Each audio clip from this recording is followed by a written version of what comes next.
बड़ी खबर आपको बता दें, अमेरिकी राष्ट्रपति डोनाल्ड ट्रंप ने ईरान को चेतावनी दी है। दावा किया कि ईरान युद्ध हफ्तों में नहीं बल्कि दिनों में खत्म हो सकता है। चेतावनी ये भी दी कि समझौता नहीं होने पर पूरे देश को तबाह कर देंगे। उससे पहले भी अल्टीमेटम दिया गया था कि बात माने समझौता करें वरना स्टोन एज में ढकेल देंगे। और अब एनर्जी इंफ्रास्ट्रक्चर से लेकर हर इंफ्रा को तबाह करने की धमकी सीधे तौर पर डोनाल्ड ट्रंप की तरफ से दी गई है। एक और बड़ी खबर है इस बीच, ईरान को ट्रंप ने नया अल्टीमेटम दिया है। हॉर्मुज खोलने को लेकर यह अल्टीमेटम दिया गया है और इस अल्टीमेटम के तहत मंगलवार तक अगर हॉर्मुज नहीं खुला तो फिर बड़ा हमला होगा।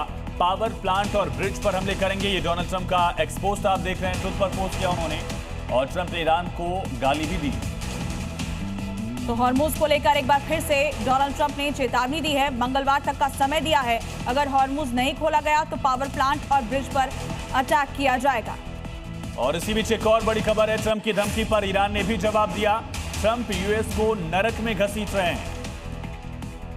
ट्रंप गलतफहमी में ना रहें, ट्रंप को कुछ भी हासिल नहीं होगा। ये गालिब की तरफ से बयान दिया गया है कि ट्रंप को किसी तरह की गलतफहमी में नहीं रहना चाहिए। इस युद्ध में ट्रंप को कुछ भी हासिल नहीं होने वाला है। तो ट्रंप की धमकी, दूसरी तरफ ईरान का पलटवार। गालीबाज डोनाल्ड ट्रंप, दूसरी तरफ गालीबाफ यानी कि जो संसदीय अध्यक्ष हैं ईरान के, इन दोनों में जुबानी जंग तेज हो गई। ट्रंप ने अल्टीमेटम क्या दिया था ये समझते हैं। ट्रंप ने कहा कि मंगलवार को ईरान में पावर प्लांट डे होगा, यानी पावर प्लांट और ब्रिज पर एक साथ हम अटैक करेंगे। ऐसा खौफनाक मंजर नहीं देखा होगा, इस तरह से हमला करेंगे। कहा कसाईयों तुरंत हॉर्मुज को खोल दो वरना तुम सभी नर्क में जाओगे। ये डोनाल्ड ट्रंप की गाली थी, वार्निंग थी उनकी तरफ से। और इस पर पलटवार भी किया गया है। ट्रंप को लापरवाही भारी पड़ेगी ये कहा गया है। इसके साथ ही ट्रंप यूएस को नर्क की तरफ ले जाएंगे। हमारा पूरा इलाका जलने वाला है और ट्रंप सिर्फ नेतन्याहू का ऑर्डर मान रहे हैं, ये भी कहा गया है। युद्ध से ट्रंप को कुछ भी हासिल नहीं हो, गालिबाफ की तरफ से ये वार्निंग दी गई है। मैंग सर, ये वार पलटवार का सिलसिला जारी है, लेकिन अगर इस लेवल की कार्रवाई की जाती है, एनर्जी इंफ्रा, ब्रिजेस, तो इससे आम ईरानियों को भी तो नुकसान होगा, जिनसे उम्मीद कर रहे थे डोनाल्ड ट्रंप की वो रिजीम चेंज कर देंगे। जी आयुष जी, जैसे कि कहते हैं कि गेहूं के साथ घुन भी पिसता है, तो इंफ्रास्ट्रक्चर पर अगर ये अटैक करेंगे तो इसका असर आम नागरिक पर भी होगा। और बार बार ट्रंप साहब यही कह रहे हैं कि रेजिस्टेंस को बढ़ाओ, हम तुम्हारे साथ में हैं। तो एक तरीके से ये आदमी को थोड़ा शांत करना चाहते हैं कि इनकी जो कॉमन मैन है वो कहीं अमेरिका के खिलाफ ना हो जाए, जो पाउंडिंग जिस तरीके से कर रहे हैं। पहले तो इन्होंने टारगेटेड अटैक किया था, आईआरजीसी के लीडर्स को इन्होंने निकाला था।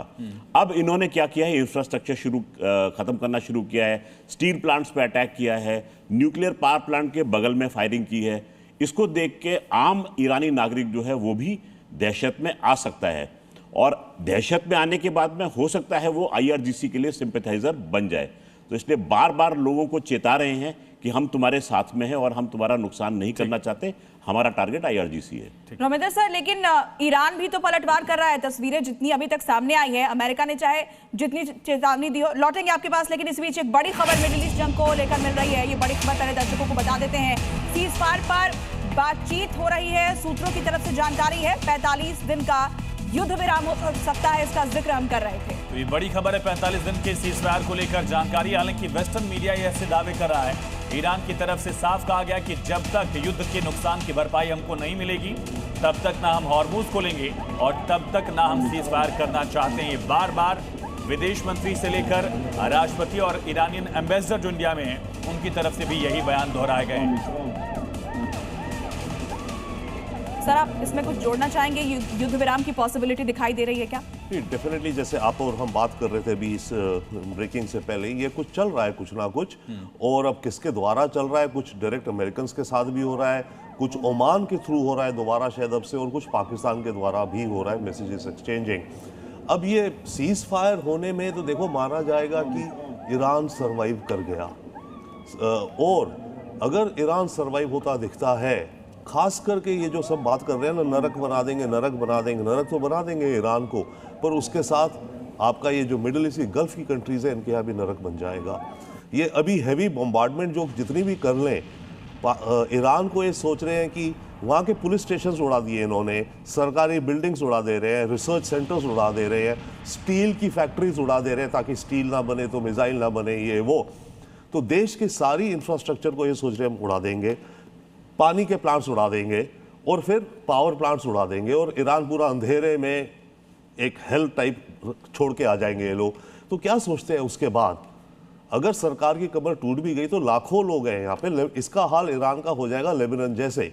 लेबनान में भी ये सत्ता चेंज ये क्या करा ले, एक सरकार है लेबनान में भी, राइट, पर हिजबुल्लाह वहाँ आधी पॉपुलेशन हिजबुल्लाह को सपोर्ट करती है और मिलिशिया है, उसने नाक पे दम कर रखा है। ईरान में भी मैक्सिमम टू मैक्सिमम क्या हो जाएगा अगर कोई रजीम चेंज कोर्ट अनकोट हो जाता है, ये लोग हाथ खड़े कर देते हैं, पर जो लाखों रेवोल्यूशनरी गार्ड हैं, जो लाखों बसीजी हैं, वो लोग तो अपना मिशन चालू रखेंगे ना।